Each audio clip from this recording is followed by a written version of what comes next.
اللہ کے نبی نے رات کے وقت اپنا منصوبہ بنایا. عشاء کی نماز کے بعد جب سارے لوگ سو گئے، یہ لوگ اپنے کاموں کے اندر مشغول ہو گئے. ایک آمنہ کا لال ہے جو سارے دن کا تھکا ہوا، جو سارے دن کا ہارا ہوا، اپنی قوم کے لیے تڑپ رہا ہے، اپنے امتیوں کے لیے رو رہا ہے. اسے پتہ رات کا وقت ہے. عرب والے اپنے گھروں میں چلے گئے، انہوں نے اپنے دروازوں کو بند کر لیا، اپنے گھروں میں جا کر بیٹھ گئے. آمنہ کا لال رات کے وقت میں نکلا. ایک طرف تو تنہائی ہے، دوسری طرف اندھیرا چھایا ہوا تھا. اللہ کے نبی نکل کے چلے گئے وہ خیمے. امام الانبیاء سرور کائنات صلی اللہ تعالی علیہ وسلم نے ارشاد فرمایا، لوگوں نے بے تحاشا ظلم کیا. دین کی اشاعت سے، دین کی دعوت سے، دین کی تبلیغ سے لوگوں نے منع کر دیا. اللہ تعالیٰ نے ذہن کے اندر بات ڈالی، یہ بات سننے کو تیار نہیں، کوئی مسئلہ نہیں ہے. یہ آپ کی بات کے اوپر لبئی کہنے کو تیار کوئی نہیں، کوئی مسئلہ نہیں ہے. فرمایا میرے نبی حج کا موسم آنے والا ہے، حج کے موسم کے اندر لوگ آئیں گے. وہ کوئی مدینے سے چل کر آئے گا، کوئی مدینے کی بستیوں کا رہنے والا ہوگا، کوئی گرد و نواح سے چل کے آئے گا، کوئی کسی جگہ سے چل کے آئے گا، کوئی کسی جگہ کا رہنے والا ہوگا. میرے نبی ان کو تھوڑے سے دنوں کے لیے علیحدہ کر دیجئے.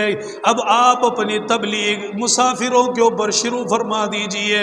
اللہ کے نبی نے فرمایا حج کے ایام آ گئے، حج کا موسم آ گیا، لوگوں نے آنا جانا شروع کر دیا. حجاج اکرام مکہ مکرمہ کے اندر داخل ہو رہے، حج کرنے کے لیے آئے. بڑے بڑے قافلے چل کے آئے، دور دور سے لوگ مکہ مکرمہ کے اندر چل کے آئے. اللہ کے نبی کو پتا تھا دل کے اندر دین کی دعوت دوں گا، لوگ میرے اوپر ظلم کریں گے. دل کے اندر لوگوں کو بلاؤں گا، لوگ میرے پیچھے لگ جائیں گے.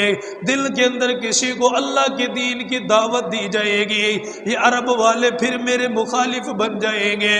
اب اللہ کے نبی نے رات کے وقت اپنا منصوبہ بنایا. عشاء کی نماز کے بعد جب سارے لوگ سو گئے، یہ لوگ اپنے کاموں کے اندر مشغول ہو گئے. ایک آمنہ کا لال ہے جو سارے دن کا تھکا ہوا، جو سارے دن کا ہارا ہوا، اپنی قوم کے لیے تڑپ رہا ہے، اپنے امتیوں کے لیے رو رہا ہے. اسے پتہ رات کا وقت ہے. عرب والے اپنے گھروں میں چلے گئے، انہوں نے اپنے دروازوں کو بند کر لیا، اپنے گھروں میں جا کر بیٹھ گئے. آمنہ کا لال رات کے وقت میں نکلا. ایک طرف تو تنہائی ہے، دوسری طرف اندھیرا چھایا ہوا تھا.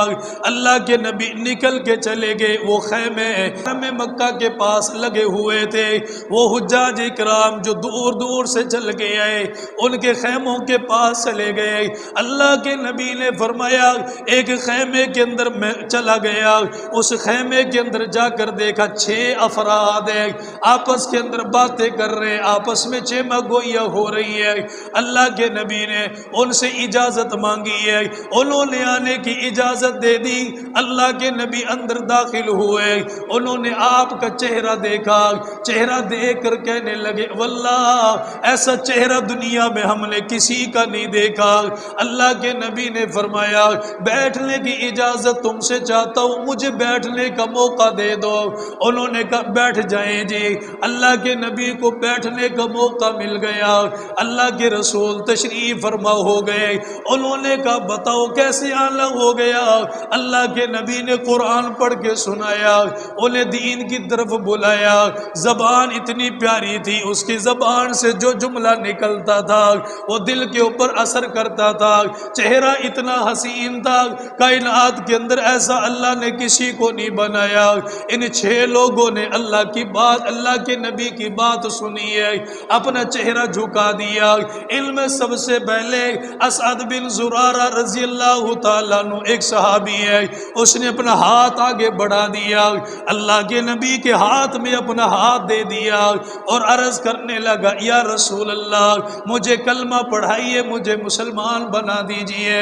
اللہ کے نبی نے ان کو مسلمان بنایا، ان کو کلمہ پڑھایا، ان کو دین کے احکامات احکامات بتلائے، ان کے بعد دوسرا نوجوان قریب آ گیا، پھر تیسرا نوجوان آگے آیا، پھر چوتھا، پانچواں، چھٹا نوجوان آگے آیا، حتیٰ کہ ان 6 کے 6 نے کلمہ پڑھا، وہ سارے کے سارے مسلمان بن گئے۔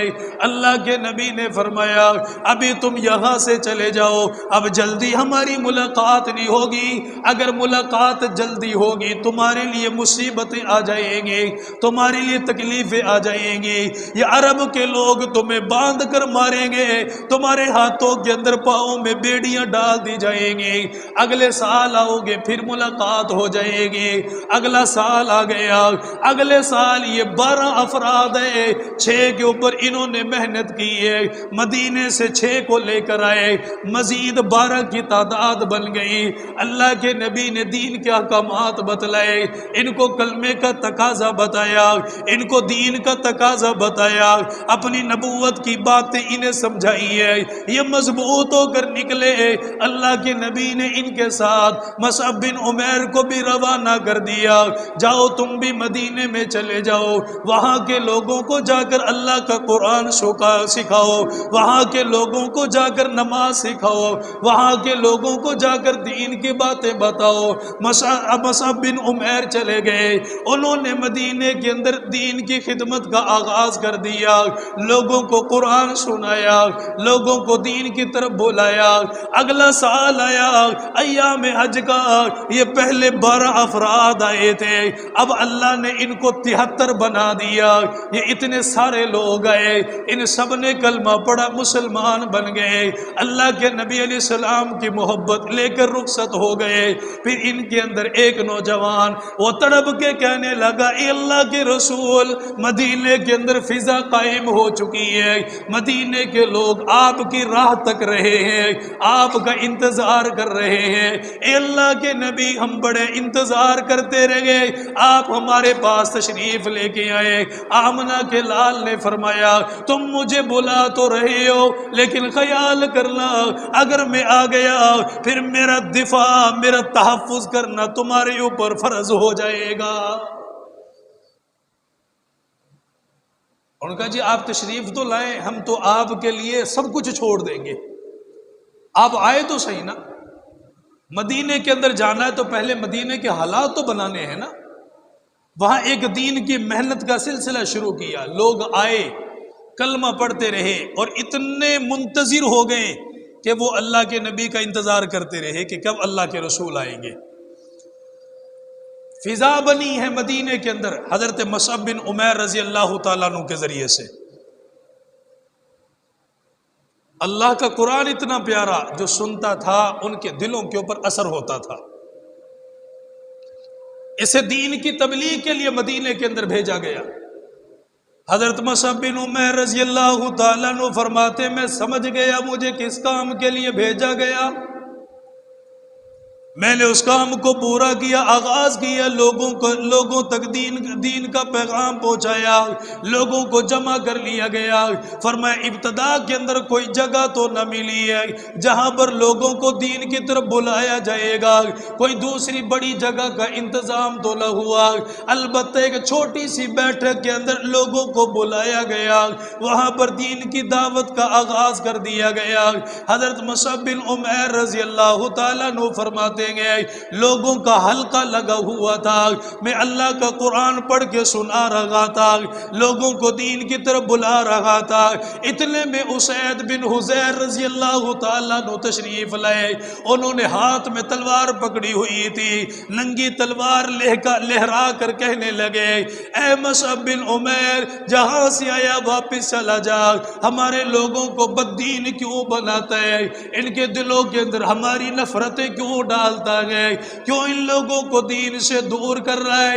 حضرت مصعب بن عمیر رضی اللہ تعالیٰ عنہ اپنی گردن جھکا کے بیٹھ گئے۔ آپ نے فرمایا میں کوئی جواب نہیں دوں گا، میں تمہیں بول کر کسی دلیل کی طرف نہیں بلاؤں گا۔ انہوں نے کہا بولتا کیوں نہیں، کسی بات کا جواب نہیں دیتا۔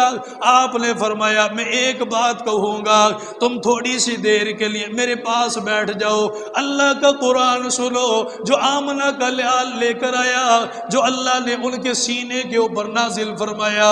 تم اس قرآن کو سنو، اگر تمہیں اچھا لگے سن کے چلے جاؤ، اگر اچھا نہ لگے اسی وقت اپنی تلوار سے میرا فیصلہ کر دینا۔ حضرت اسید بن حضیر فرماتے ہیں تم نے انصاف کی بات کہی ہے۔ آپ اسی جگہ پر بیٹھ گئے، مصعب بن عمیر نے قرآن سنایا، اللہ کے قرآن کی تلاوت کو جاری فرما دیا۔ فرمایا تلاوت کی ہے، اسید بن حضیر کے حالات بدل گئے، اللہ نے ان کے دل کو بدل کے رکھ دیا، آنکھوں کے اندر سے آنسو نکلنا شروع ہو گئے۔ آپ نے فرمایا بتا کیا کہتا ہے؟ اسید بن حضیر کہنے لگے عمیر مجھے بتا میں کیسے پاکیزہ بن جاؤں، تمہارے دین کے اندر داخل کیسے ہو سکتا ہوں؟ حضرت مصعب بن عمیر نے فرمایا کلمہ پڑھنا پڑے گا، تجھے اپنے جسم کو پاک کرنا پڑے گا، اپنے کپڑوں کو پاک کرنا پڑے گا۔ یہ کلمہ پڑھ کے چلا گیا۔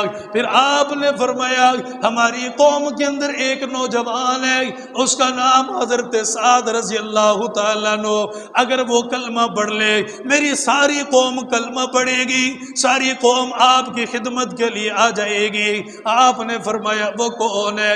میری ملاقات کرواؤ۔ فرمایا وہ ایسے تو نہیں آئے گا، میں تمہارے ساتھ جاؤں گا۔ حضرت اسید بن حضیر رضی اللہ تعالیٰ عنہ چلے گئے، آپ نے سعد کو منایا، بڑی مشکلوں کے ساتھ اسے تیار کیا گیا۔ وہ چل کر آئے، انہوں نے مصعب بن عمیر کو کہا کس چیز کی طرف بلاتا ہے؟ غصے کے اندر بھرا ہوا تھا۔ اس نے کہا اسید کا دماغ خراب کر دیا، مدینے والوں کو بگاڑ کے رکھ دیا، بچوں کو بدین بنا دیا، کیوں ہمارے ساتھ ایسا کر رہے ہو؟ آپ نے وہی بات ارشاد فرمائی ہے تھوڑی سی دیر کے لیے بیٹھ جاؤ، اگر اللہ کا کلام اچھا لگے سن کر چلے جانا، اگر اچھا نہ لگے مجھے چھوڑ کر چلے جانا۔ حضرت سعد فرماتے میں بیٹھ گیا، مصعب بن عمیر نے اللہ کے قرآن کی تلاوت کا آغاز کر دیا، اللہ کا قرآن سناتے رہے، دل بدل گیا، حالات بدل گئے، آنکھوں کے اندر سے آنسو نکلنے لگ گیا۔ جو ابھی اکڑ کے اندر کھڑا ہوا تھا، جو ابھی تکبر کے اندر کھڑا ہوا تھا، جو اپنی تلوار کو لہرا کر بتلا رہا تھا میں یہاں پر دین کو پھیلنے نہیں دوں گا، اب وہ سامنے دو زانو ہو کر بیٹھ گیا۔ فرمایا بتاؤ کیا کہتے ہو؟ فرمایا جاؤ اپنی قوم والوں کو دین کی طرف بلاؤ، انہیں دین کی طرف لے کر آؤ۔ حضرت سعد چلے گئے، آپ نے قوم والوں کو جمع کر لیا، اور جمع کرنے کے بعد فرمایا اے میری قوم کے لوگوں مجھے بتاؤ تم نے مجھے کیسا پایا تھا؟ سردار تھا نا، تم نے مجھے بولو یار تم نے مجھے کیسا پایا؟ بولتے رہو تاکہ نیند ختم ہو آپ کی۔ یہ 8 دنوں کی محنت ہوتی ہے۔ پہلا سوال تم نے مجھے کیسا پایا؟ انہوں نے جواب دیا کیسے؟ ہم نے آپ کو انصاف پسند پایا، عقل مند پایا، مظلوموں کے ساتھ چلنے والا بنایا۔ کہ پھر میں ایک بات کی طرف تمہیں دعوت دوں، میری بات سنو گے؟ ان کے جی کیوں نہیں، ہم تو ماننے کے لیے تیار ہیں۔ ایک آدمی جس کا دل بدل جائے نا، وہ اپنے گھر کے حالات بدل سکتا ہے، وہ اپنی قوم کو بدل سکتا ہے، وہ اپنا محلہ بدل سکتا ہے، وہ اپنا گاؤں بدل سکتا ہے، لیکن سب سے پہلے اپنی محنت۔ ہم کہتے ہیں فلانا ایسا کر رہا ہے، فلانا ایسا کر رہا ہے، دوسروں کو چھوڑ اپنے دل میں جھانک کے دیکھ میں کیا کر رہا ہوں۔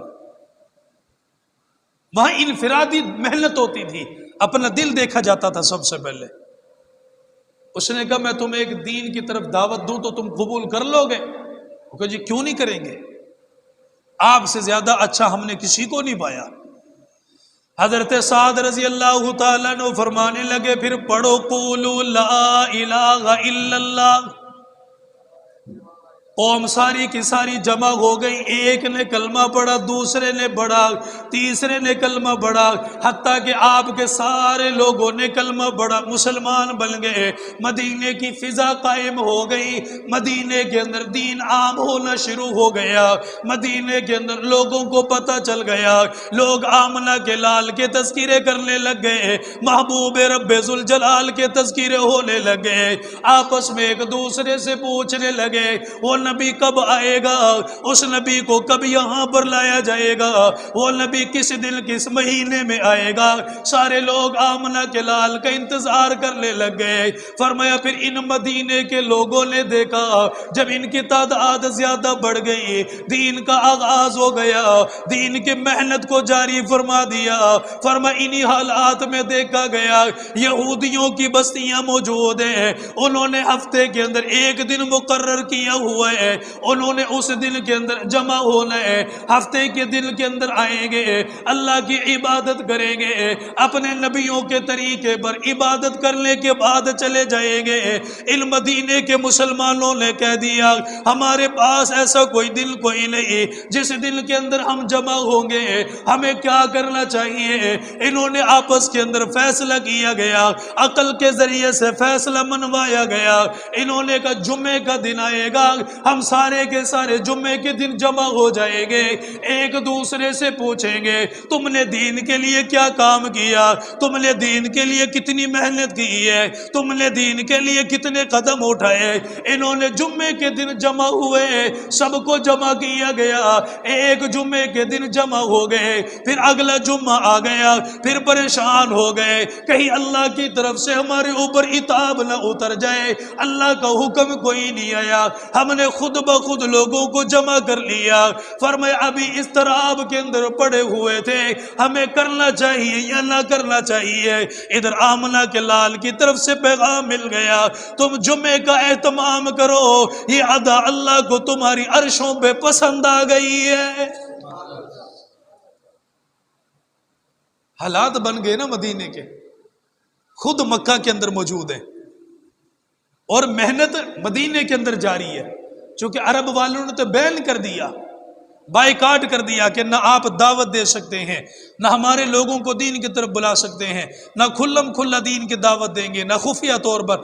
اب کیا کرنا تھا؟ مسافروں کو بلانا تھا، تو مسافروں کے ذریعے مدینے کے اندر خبر پہنچی، لوگ گرو در گرو اللہ کے نبی کے دین میں داخل ہو رہے۔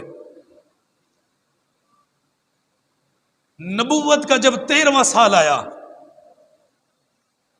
تو انہوں نے عقبہ ایک جگہ ہے وہاں پر اللہ کے نبی سے ملاقات کی، آئے تھے حج کے بہانے سے، انہوں نے ملاقات کی کہ یا رسول اللہ اب وہاں کے بچے بوڑھے جوان سارے کے سارے آپ کے منتظر ہیں، اب آپ کو دیکھنے کو ترس رہے، ہر کوئی مدینے سے مکے میں تو آ نہیں سکتا، اس لیے آپ کو دیکھنے کو ترس رہے ہیں، آپ تشریف لے آئیے۔ اب ان سے صبر نہیں ہوتا، 13واں سال تھا اور جبریل امین اللہ کے نبی علیہ الصلوۃ والسلام کے پاس تشریف لائے۔ یا رسول اللہ مکہ کے حالات بڑے پیچیدہ ہیں، یہاں یہ لوگ دین کی کام کرنا نہیں کی اجازت نہیں دیتے، آپ مدینے میں چلے جائیں۔ آپ نے اپنے اصحاب کو اجازت دی کہ تم جاؤ مکہ سے مدینے کی طرف، ایک ایک دو دو کر کے صحابہ نکلنا شروع ہو گئے۔ امام الانبیاء صلی اللہ تعالی علیہ وسلم نے اجازت دے دی جاؤ اپنا دین بچاؤ، ایمان بچاؤ۔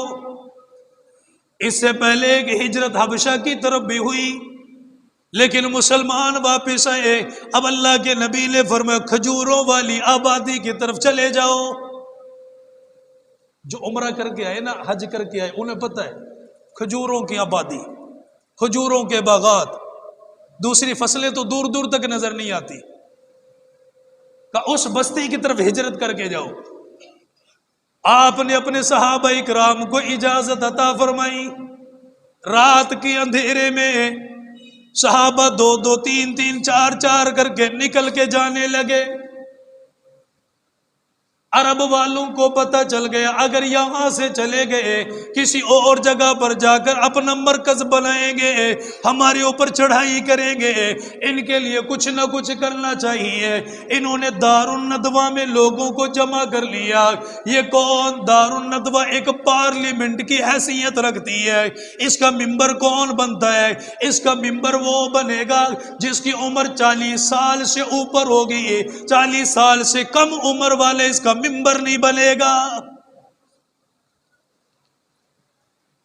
ایک کافر لوگ تھے، چلاک بڑے تھے، ان کو پتا تھا 40 سال سے عمر جس کی کم ہوگی نا وہ اس پارلیمنٹ کا ممبر بنے گا، دارالندوہ میں آئے گا، جذباتی ہوگا، اور جذباتی لوگ ہمیں نہیں چاہیے۔ یہ جاہلیت کے زمانے سے پہلے کی ایک ان کی قیام گاہ تھی۔ انہوں نے کہا بس 40 سال سے اوپر جس کی عمر ہے وہ آئے گا۔ ان میں ایک فرد موجود ہے جس کی عمر 40 سال نہیں تھی، لیکن اسے اس پارلیمنٹ کا حصہ بنا لیا گیا تھا۔ قانون تھا کہ جس کی 40 سال کی عمر نہیں وہ یہاں پر نہیں آ سکتا، لیکن ایک نوجوان ان کے اندر ہے جس کی عمر 40 سال نہیں ہے، پھر بھی وہ اس کا حصہ بنا ہوا ہے۔ وہ کون؟ وہ ابو جہل تھا۔ اس لیے کہ چلاک اتنا تھا، ذہین اتنا تھا، قوم کا سردار تھا تو بہادر بھی تھا۔ اس لیے 40 سال کی عمر سے پہلے ہی انہوں نے اسے اپنی اس پارلیمنٹ کا حصہ بنا لیا، ممبر بنا لیا اسے۔ اب یہ دارالندوہ کے اندر سارے لوگ جمع ہیں۔ ان کے جمع ہونے کے بعد انہوں نے اپنا ایجنڈا لوگوں کے سامنے رکھا۔ یہاں آنے کا مقصد کیوں یہاں پر جمع ہوئے؟ ایجنڈا بیان کیا گیا کہ لوگوں تم دیکھتے نہیں، پہلے ایک تھا، پھر 2 ہو گئے، پھر 3 ہو گئے، پھر 4 ہو گئے، پھر عرب کے اندر یہ دعوت عام ہوتی ہوئی چلی گئی۔ فرمایا اب لوگ یہاں سے اپنا کلمہ بچا کے چلے گئے، اپنا دین بچا کے چلے گئے، ایمان بچا کے چلے گئے۔ اگر اسی طریقے کے ساتھ جاتے رہے ہمیں پوچھنے والا کون ہوگا؟ ان کی جماعت بن کی آئے گی، یہ ہمارے اوپر حملہ کریں گے، انہیں روکنا چاہیے۔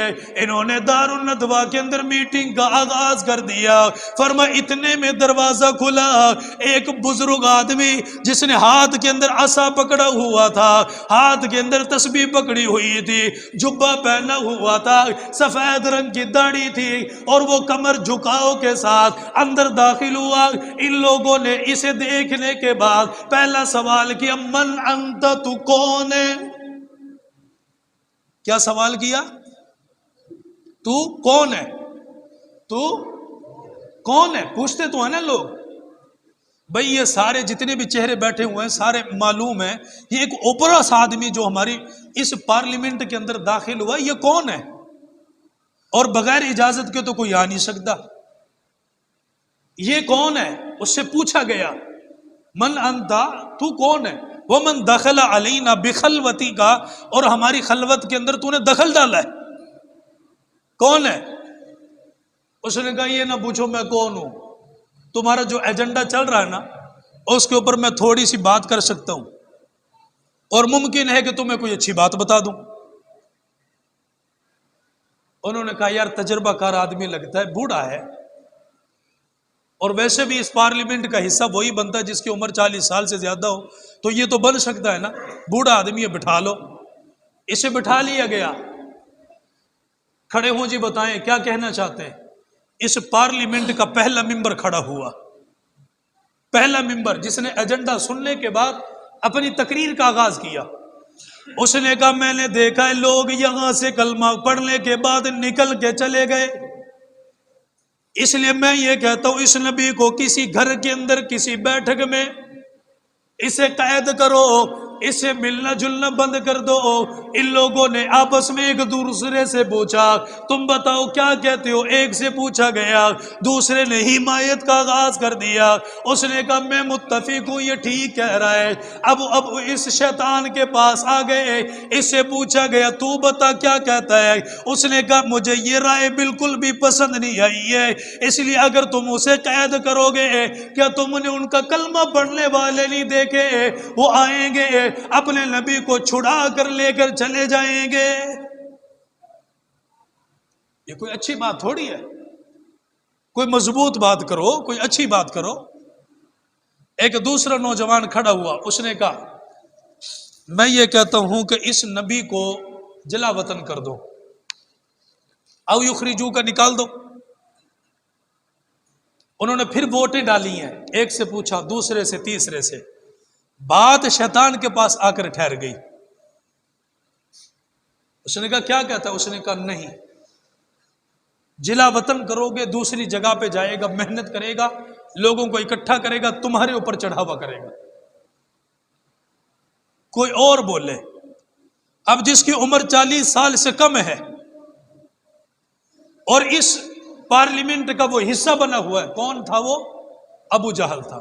کون ہے وہ؟ ابو جہل۔ ابو جہل خود بھی شیطان، ایک شیطان خود سے موجود، دونوں کی رائے آپس میں ملتی ہے۔ اس نے کہا کہ میں یہ کہتا ہوں کہ نہ تو اس نبی کو قید کرو، نہ تو اس نبی کو نکالو، بلکہ اس نبی کو قتل کر دو۔ کہو ذرا نعوذ باللہ، نعوذ باللہ۔ تو کہا کیسے قتل کریں؟ ایک آدمی قتل کرے گا، قریش والے آئیں گے اسے مار دیں گے۔ تو جان تو سب کو پیاری ہے نا، ایسا تو نہیں ہو سکتا۔ انہوں نے کہا قتل کریں گے ضرور، لیکن قتل کا طریقہ بدل دیں گے۔ کیا کریں گے؟ انہوں نے کہا جی ایک فلانے قبیلے کا آدمی لو، اور وہ منچلا ہو، منچلا سا نوجوان ہو، ایک فلانے قبیلے سے لو، ایک فلانے قبیلے سے لو، 10-12 افراد کو جمع کر لو، الگ الگ قبیلے کے لوگ ہوں گے۔ محمد صلی اللہ علیہ وسلم رات کے وقت اپنے گھر میں آرام کریں گے، صبح جب آئیں گے تو سارے یک بارگی کے ساتھ حملہ کر دینا، کام بھی تمام ہو جائے گا، اور قریش والے مل کر ان سارے لوگوں سے بدلہ بھی نہیں لے سکتے، اس لیے کہ 10 افراد ہیں تو 10 قبیلے بنتے ہیں نا، 10 قبیلوں سے کون لڑے گا؟ دیت دی جائے گی، کچھ پیسہ اکٹھا کر کے دے دیا جائے گا، اور لوگ راضی ہو جائیں گے، معاملہ بھی ختم ہو جائے گا۔ شیطان نے کہا یہ بات ٹھیک ہے، یہ بات ٹھیک ہے۔ اچھا یہ لوگ یہاں پر مشورہ کر رہے ہیں، اللہ تعالیٰ سورہ انفال میں فرما رہا ہے وَإِذْ يَمْكُرُ بِكَ الَّذِينَ كَفَرُوا، میرے محبوب جب یہ لوگ آپ کے بارے میں تدبیریں کرنے لگے، لِيُخْرِجُوكَ تاکہ آپ کو نکال دیں، او یقتلوک تاکہ آپ کو قتل کر دیں، او یثبتوک تاکہ آپ کو قید کر دیں، وَيَمْكُرُونَ وَيَمْكُرُ اللَّهُ، اور ایک تدبیر اللہ آسمانوں پر کر رہا ہے، ایک تدبیر اللہ آسمانوں پر کر رہا ہے۔ انہوں نے منصوبہ بنایا دن کے وقت، ادھر آمنہ کے لال کو پیغام ملا کہ میرے نبی رات کو آپ نکل کے چلے جائیں، رات کو نکل کے چلے جائیں۔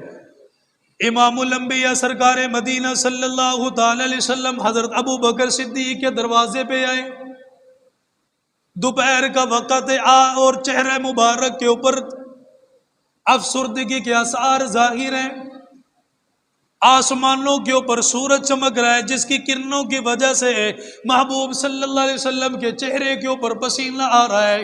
آمنہ کے لال نے دروازہ بجایا، دروازہ کھولا گیا، حضرت ابو بکر صدیق رضی اللہ تعالیٰ عنہ سامنے آ گئے۔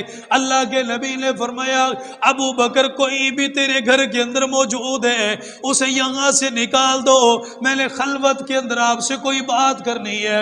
حضرت ابو بکر نے فرمایا آقا میرے گھر میں کوئی ایسا نہیں جو آپ سے پیار نہ کرتا ہو، جو آپ سے محبت نہ کرتا ہو، آپ کوئی بھی بات کریں گے جیسے میں راز رکھوں گا ایسے ہی میرے گھر والے بھی آپ کی بات کو راز رکھیں گے۔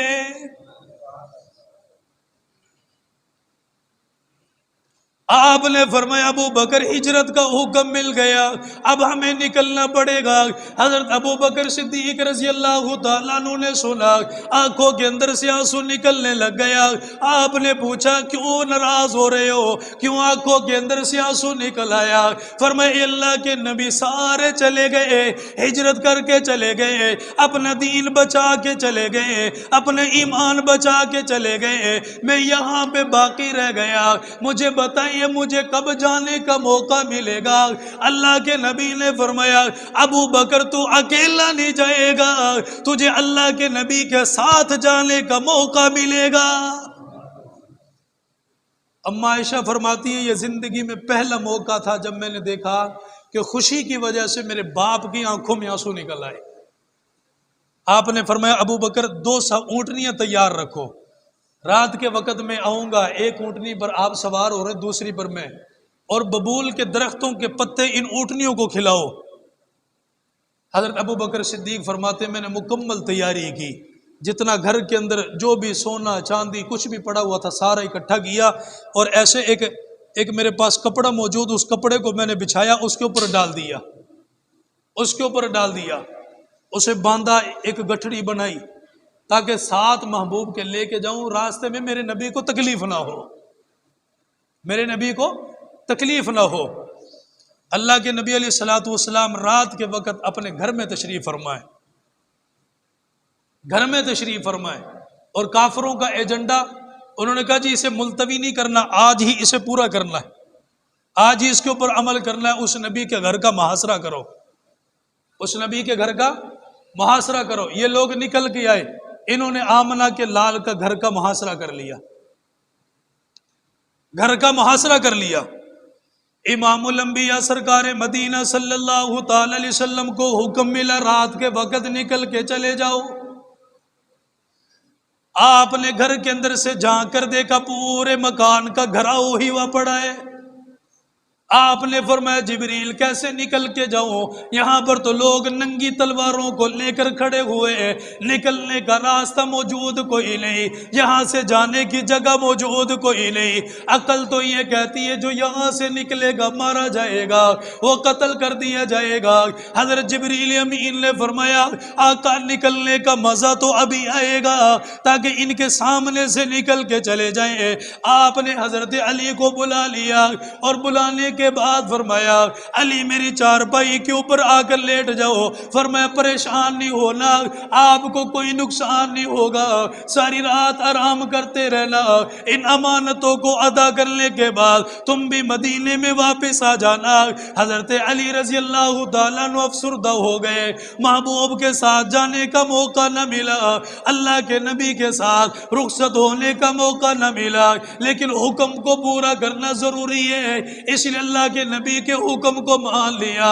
آپ نے فرمایا امانتیں ادا کی جائیں گی، کسی کا سونا رکھا ہوا تھا، کسی کی چاندی رکھی ہوئی تھی، کسی کا جو رکھا ہوا تھا، کسی کی کھجوریں پڑی ہوئی تھی، اللہ کے نبی نے سب کو حوالے کر دیا اور خود نکلنے کے لیے تیار ہو گئے۔ فرمایا اللہ کیسے نکل کے جاؤں، یہ ننگی تلواروں کو لے کر آ گئے، مجھے قتل کرنے کے لیے آئے، مجھے مٹانے کے لیے آئے۔ اللہ تعالیٰ نے فرمایا سورہ یاسین کا آغاز کر دو اور اپنے ہاتھ کے اندر تھوڑی سی مٹی اٹھا لو۔ اللہ کے نبی نے سورہ یاسین کا آغاز کر دیا۔ ہم ہیں مسلمان لیکن آج تک ہمیں یہ نہیں پتا سورہ یاسین کی کتنی بڑی فضیلت ہے۔ اللہ کے نبی نے فرمایا تم صبح کے وقت ایک دفعہ پڑھ لیا کرو، دن بھر کے سارے کاموں کی ذمہ داری اللہ تعالیٰ خود اٹھا لیتا ہے، سارے کاموں کو اللہ پورا کر دیتا ہے۔ اللہ کے نبی نے مٹی کو اٹھا لیا، ہاتھ کے اندر لے لیا، فرمایا اللہ اس کا کیا کرنا پڑے گا؟ فرمایا ان کافروں کی طرف پھینک دو۔ الہی یہ تو دائیں طرف بھی کھڑے ہوئے، بائیں طرف بھی کھڑے ہوئے، میرے آگے پیچھے موجود ہیں، یہ کنکر کہاں تک جائیں گے؟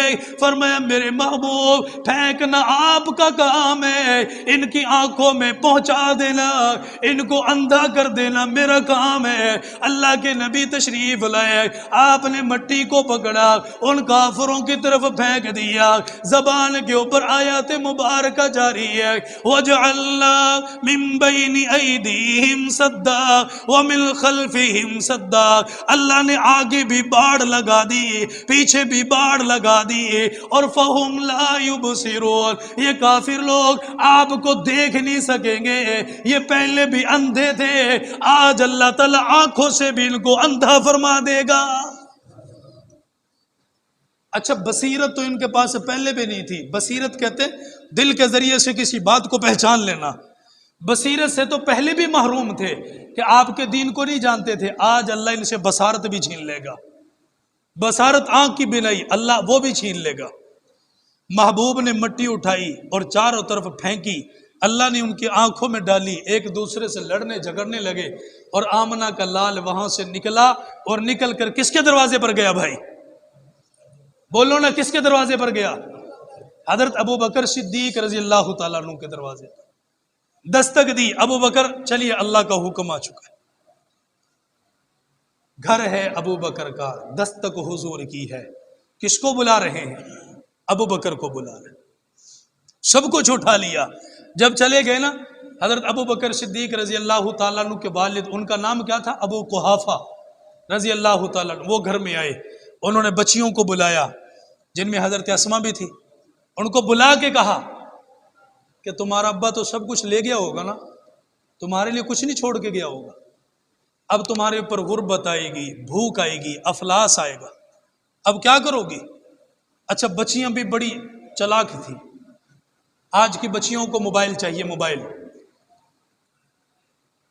ایسے ہی ہے نا، آج کی بچیوں کو بڑی ایل سی ڈیاں چاہیے، آج کی بچیوں کو انٹرنیٹ چاہیے، آج کی بچیوں کو کوئی ہے جسے دین چاہیے؟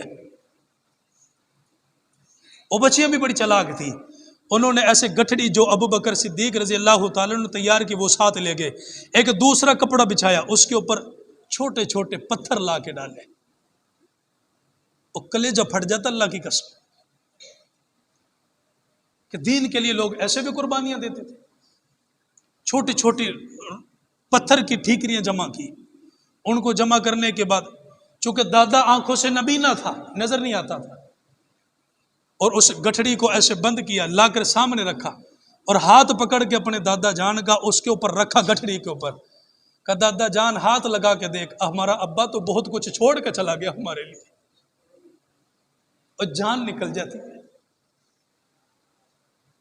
حالانکہ گھر میں کچھ بھی نہیں تھا، ایک وقت کا کھانا نہیں بن سکتا تھا، وہ بچیاں کیا کہتی ہیں، ابا ہاتھ لگا کے دیکھ، دادا ابو ہمارے ابا جان تو سب کچھ چھوڑ کے چلے گئے، سب کچھ چھوڑ گئے، یہاں سے نکلے آگے مشکلات، پریشانیاں، وہ ساری چیزیں آپ حضرات نے سنی ہوئی ہیں، ان چیزوں کو سنانے کا مقصد یہ ہوتا ہے کہ دین کی اہمیت ہمارے دل کے اندر پیدا ہو، دین کا جذبہ ہمارے دلوں کے اندر پیدا ہو، پھر مدینے کی فضا بنی، مسجد تعمیر ہوئی، وہاں کے لوگ دین کی طرف جڑے، مستقل جمعے کا آغاز کیا گیا، وہ کیسے ہوا سارا اگلے جمعے کے اندر آپ حضرات سماعت فرمائیں گے، اللہ جل شانہ ہم سب کو عمل کرنے کی توفیق نصیب فرمائے، بس ایک ہی التجا ہے آپ سے، اپنے لیے دعا کیا کرو، یا اللہ دین کو ساتھ لے جانے کی توفیق نصیب فرمائے، ورنہ جو حالات ہیں نا، یہ حالات ہمیں دین کو ساتھ لے جانے نہیں دیں گے، لے جانے نہیں دیں گے، دنیا والے تو کہیں گے مسلمان ہو کے مرا، آخرت میں اللہ تعالیٰ فرمائیں گے کہ بتا دین کہاں سے لے کر آیا تھا، یہ دعا اللہ تعالیٰ سے لازمی مانگا کرو،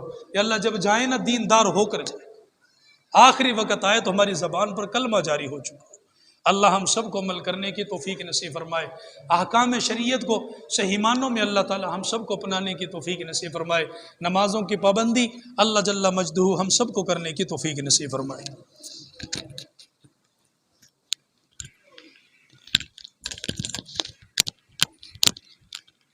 پیچھے نکل گئے، پیچھے چلا